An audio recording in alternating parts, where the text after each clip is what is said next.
ইসলাম নারীদের সম্মান ও মর্যাদা দিয়েছে। আজ জানাবো ইসলামে নারীদের জন্য 10টি গুরুত্বপূর্ণ দিক নির্দেশনা। 1.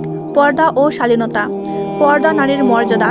ইসলাম নারীদের পর্দা ও শালীনতা রক্ষা করতে বলেছে, যাতে তাদের সম্মান অক্ষুণ্ণ থাকে। 2. নামাজ আদায়। নামাজ নারীর শক্তি।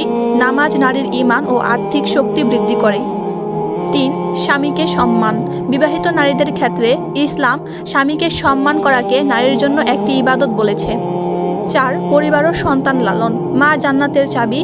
সন্তানকে দিনের পথে গড়ে তোলা নারীর মহান দায়িত্ব। 5. হালাল উপার্জন ও খাবার। হালালেই বরকত। ইসলাম নারীদের হালাল পথে চলতে উৎসাহ দেয়। 6. ধৈর্য ও সহনশীলতা। ধৈর্য ধরলে আল্লাহ নারীদের বিশেষ পুরস্কার দেন। 7. গীবত ও অপবাদ থেকে দূরে থাকা। গীবত ও অপবাদ নারীর ন্যাক আমল নষ্ট করে। এটা থেকে আমাদের দূরে থাকতে হবে। এটাকে জিহবার হেফাজত বলে। 8. শিক্ষা গ্রহণ। ইসলামে নারী পুরুষ সবার জন্য শিক্ষা গ্রহণ ফরজ। 9. অহংকার ও হিংসা পরিহার। অহংকার নারীদের ধ্বংস করে, আর নম্রতা নারীর চরিত্রকে আরও সুন্দর করে, তাই অহংকার করা যাবে না। 10. আল্লাহর উপর ভরসা।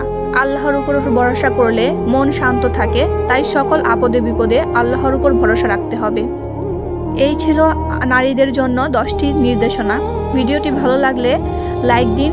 ইসলামিক ভিডিও পেতে চ্যানেলটি সাবস্ক্রাইব করুন, আর সবাইকে দিনের কথা পৌঁছে দিতে শেয়ার করুন। আল্লাহ আমাদের সবাইকে নেক আমল করার তৌফিক দিন। আমিন।